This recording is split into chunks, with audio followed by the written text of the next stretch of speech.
நடந்து முடிந்த தேர்தல் ஏறத்தாழ 81,132 வாக்குகளை எங்களுக்கு அளித்திருக்கக்கூடிய உங்களுடைய வாக்காளர் பெருமக்கள் உங்கள் அனைவருக்கும் என்னுடைய நன்றியை உங்களுடைய பொற்பாதங்களில் நான் சமர்ப்பிக்க கடமைப்பட்டிருக்கின்றேன்.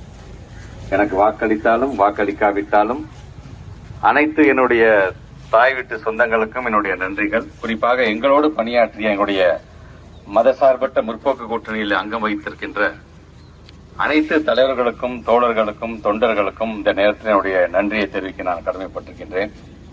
வெற்றி என்பதும் நிரந்தரமல்ல, தோல்வி என்பதும் நிரந்தரமல்ல, மக்கள் பணி மட்டுமே நிரந்தரம் என்பதை நம்முடைய தலைவர் எப்படி நமக்கு சொல்லிக் கொடுத்திருக்கிறாரோ அந்த மாதிரிதான் உங்களுக்கு ஏதாச்சும் ஒரு பிரச்சனைனா இனி வரும் காலத்திலையும் உங்க வீட்டு மூத்த பிள்ளை அன்பில் மகேஷ் பொய்யாவுடைய குரல் தான் முதல் குரலாக ஒலிக்கும்.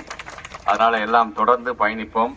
தலைவர்கள் சொன்னது போல மக்களுக்கு என்னென்ன சேவை நம்மால் செய்ய முடியுமோ அதை கண்டிப்பாக செய்து தர வேண்டும் என்று சொல்லியிருக்கிறார். ஆக அந்த வழியில் தொடர்ந்து உங்களோடு பயணிக்க நாங்கள் காத்துக் கொண்டிருக்கின்றோம்.